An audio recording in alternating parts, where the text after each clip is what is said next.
Bernie's the way to go. Larry David. Larry David live. Yeah, I like Larry David live. Yeah, Larry David live. Broadway, the musical. This is it. Curb Your Enthusiasm. It's going to be pretty good. It'll be pretty good. It'll be pretty good. Why you're voting for Bernie? I'm not voting. I'm a Bernie Sanders supporter. I'm not voting. I think Larry David has a good show. Vote for top pick on comedy. Larry David.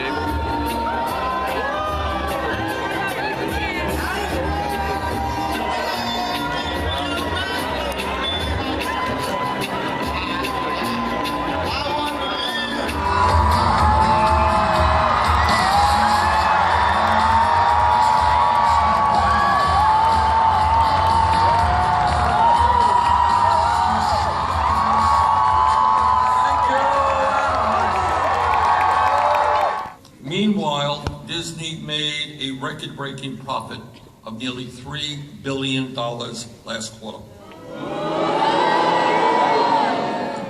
Now, on the other side of the world in Florida, in Disney World, Disney replaced 250 workers with low-wage foreign workers who came in on what is called the H-1B program. You got it? So in order to save money, what they did is replace workers, I think tech workers. Is that what it was, technology workers? They got rid of them and brought in other people, had the tech workers train the other people, and then brought the other people in for lower wages. Meanwhile, the CEO of Disney made $46.5 million in total compensation last year. And that's what we're talking about. That is what we're talking about in a rigged economy. People working at very low wages while the people on top are doing phenomenally well. And what this campaign is about is challenging that economy based on greed and demanding an economy that works for all of us, not just the 1%. I know that all of the men here will stand with the women in demanding pay equity for women.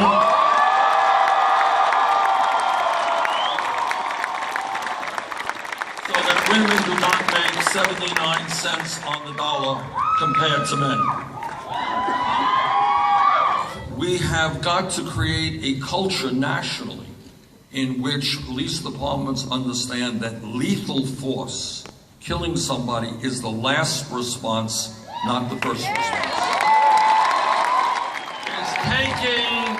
Is taking marijuana out of the Federal Controlled Substance Act. Should not be.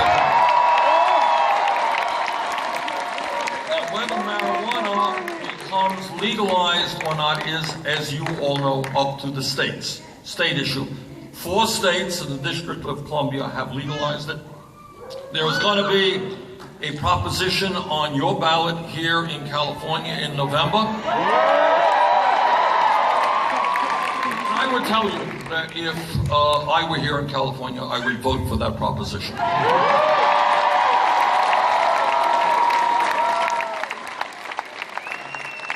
I think you can argue it both sides, but I think right now where we are as a nation, it's probably better to legalize at the state level than keep it as a criminal activity. It's hard to know when Trump is telling the truth or not, but he claims to be worth billions, but he is reaching out to other billionaires to help him fund his campaign. You got a multi-billionaire in Nevada named Sheldon Adelson, who is going to provide a lot of money to a New York billionaire named Donald Trump. Now, when you have one billionaire subsidizing another billionaire, that's not called democracy, that's called oligarchy. Is that there are 11 million people in this country today who are undocumented. When you are undocumented, you live in the shadows, you live in fear. And I'll tell you what else.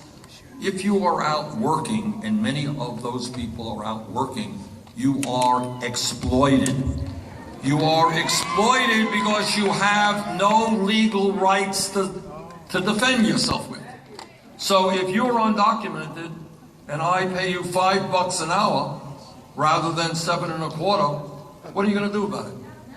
Nothing you're going to do. You're going to go to the government and complain? I don't think so. So what we have seen, I was in Florida, a town in Florida where they grow a lot of the tomatoes that McDonald's uses. And Immokalee, that's right. Who knew that? There you go. I was in Immokalee, Florida, a very small town. I was there. I saw what happens to undocumented workers, how they are exploited on the job, how their housing conditions are deplorable, how the wages they receive are inadequate. On the day that I arrived, just coincidentally, the U.S. attorney there was bringing charges against a contractor for slavery. In other words, there were some workers there who are actually being held in involuntary servitude. What the Latino community believes and what I believe is that Congress must pass comprehensive immigration reform and a path toward citizenship. Our job is to unite families, not divide families. And if Congress does not do its job, I will use the executive powers of the presidency to do everything I can. These are real issues. Poverty, and I want everybody to know this, poverty is not just that you can't buy a big flat screen TV. Poverty is not just that you can't go to a fancy restaurant. Poverty means that every single day you are struggling as a mom to try to figure out how you're going to put food on the table for your children. And that is that as human beings, we are part of nature. And if we continue to destroy nature as we are ultimately destroying the human species.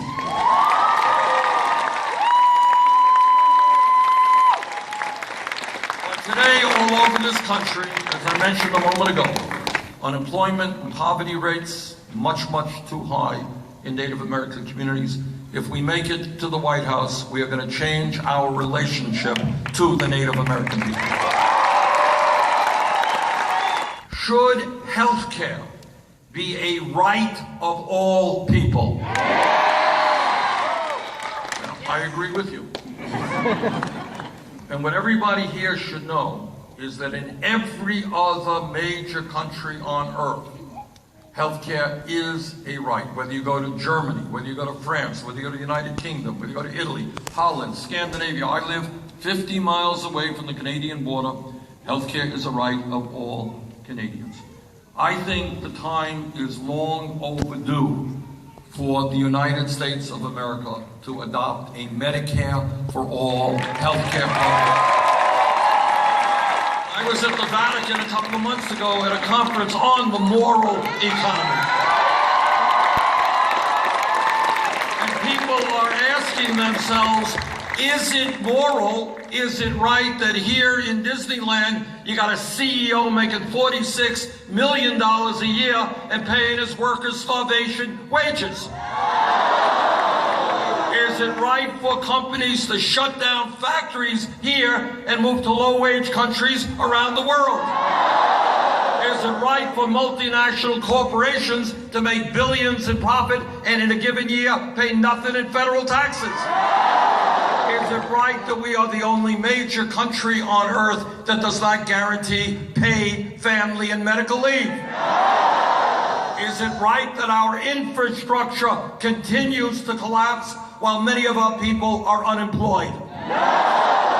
Should we be the only major country on earth not to guarantee health care to all people as a right?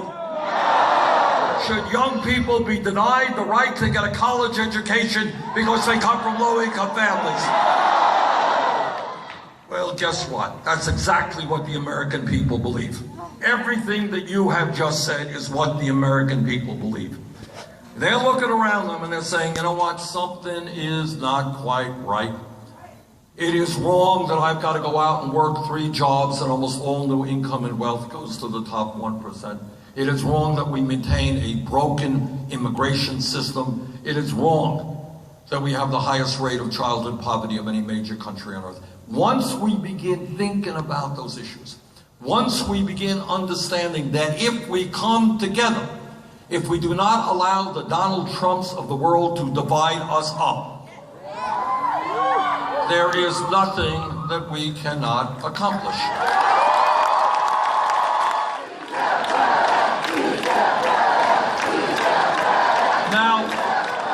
Now let me tell you why Donald Trump will not become president of the United States. In every major poll taken, both nationally and state by state, we defeat Donald Trump by very large numbers. And in fact, just on Sunday, I think it was, NBC had a poll.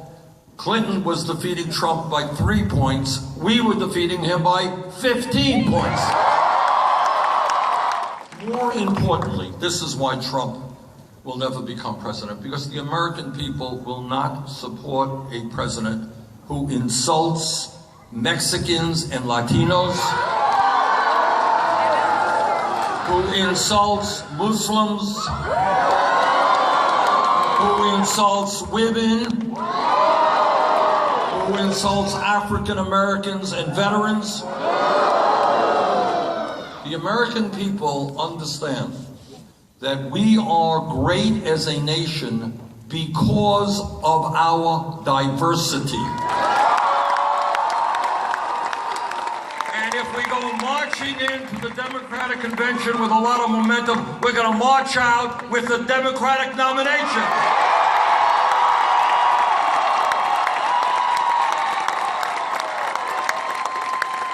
If we march out with the Democratic nomination, Donald Trump is toast. So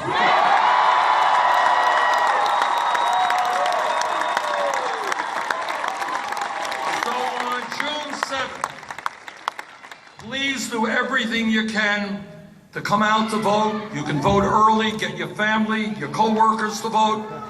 Let us show the world that this great state of California, one of the most progressive states in America, is going to lead the political revolution.